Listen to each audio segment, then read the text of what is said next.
This is the building we're working on right now. Big panels.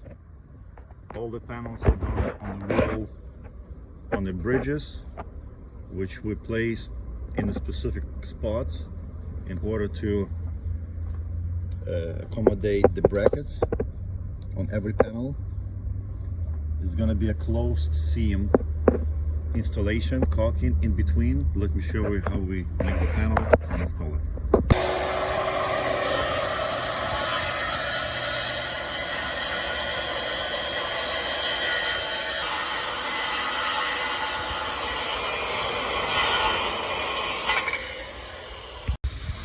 On this particular job, I need to have an edge of every panel 1.5 inches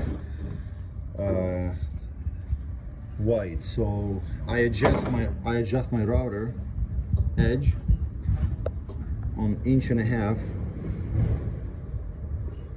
Actually, it's a little more because 1/8 goes for the band, so I have to put 1 5/8 inches.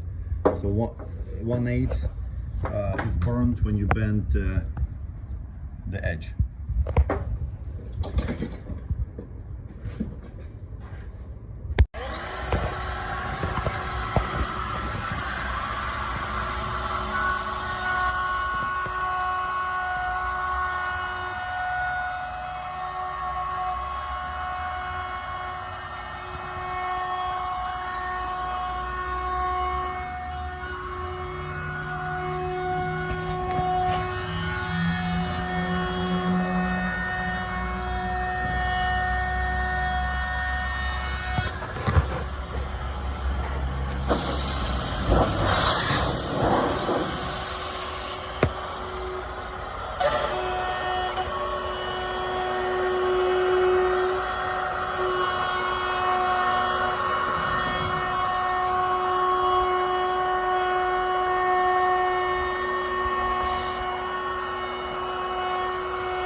Beautiful corner.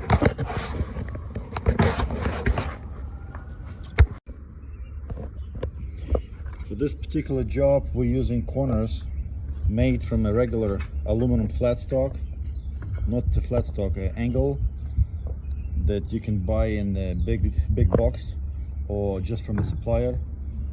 We cut them on smaller pieces, put them in the corners, and you can put the screw or rivet. And the same for the brackets, you put them on the wall and on screws or rivets.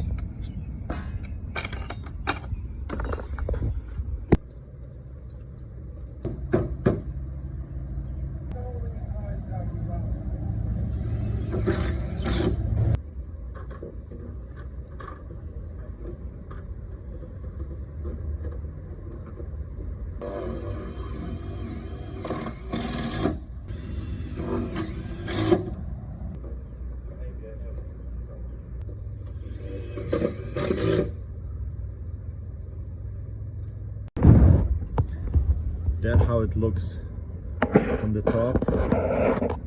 See all the brackets that attach to the panel with screw in the metal that attached to the 2x6 metal studs. So there's another one is going on top of it. Another one is going on top of it, and it's going on another side of the bridge.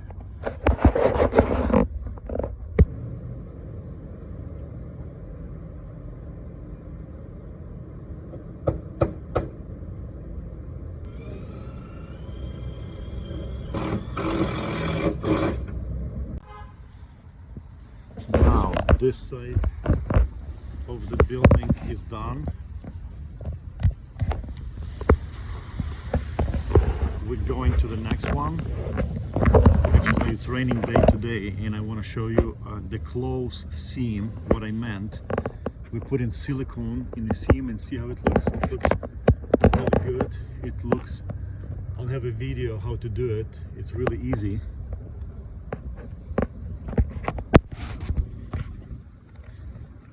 And we cannot have any water behind the panels, so our facade has to be water sealed, watertight.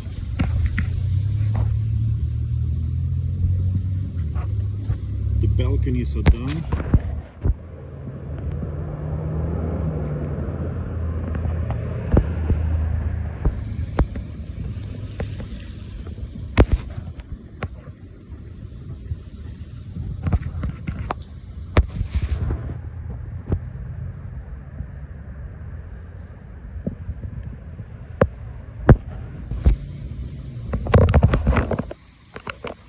So now I'm just gonna show what kind of tools we used. It's very simple.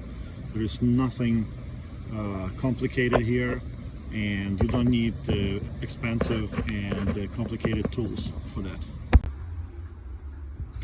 Well, last but not least, I wanna tell you about the tools we're using. We don't use any fancy tools. The main tool for aluminum composite panels that you will need, it's router, or there are more fancier tools like a Makita saw, I think it's 4 5/8. It costs $800 or $900 plus the cost for the blade. But I like to use router. The only thing is you have to buy the proper bits. This bit, I tried many of them, and the best ones that I found and I always use is this. If you're starting in the business, do yourself a favor and buy this router bits. They're really good. I've been using them for a long time. They're really good. And the kit like this costs probably under $200. It has three bits, 90, 180, 135. Rare, you'll need another angles, but you can make pretty much any panel with this. And just keep in mind that if you buy those, you'll need a 1/2-inch shank. It means your router needs to accept 1/2-inch bits in it, right? So I think it says right here, yeah. Mine, it says like a 1/2-inch router. It's a regular router, $100 and something, and that's pretty much the main tool you will need. All the rest is just regular sheet metal tools, clamps, seamers, snips, and drills and stuff like that. But the main tool is this, and that is not expensive. And another thing, the last thing I want to mention, the last thing when you making your panel consists from two pieces of aluminum, and in between there is plastic. So when you cut with your router, manufacturer wants you to leave 1/64 inch of plastic here. I mean, it's tough to figure out how much 1/64, but to leave a little bit of plastic on the last piece of aluminum, so it's not going to be bare aluminum. Just leave a little bit of plastic. I think it's mentioned, yeah, it's mentioned here. Yeah.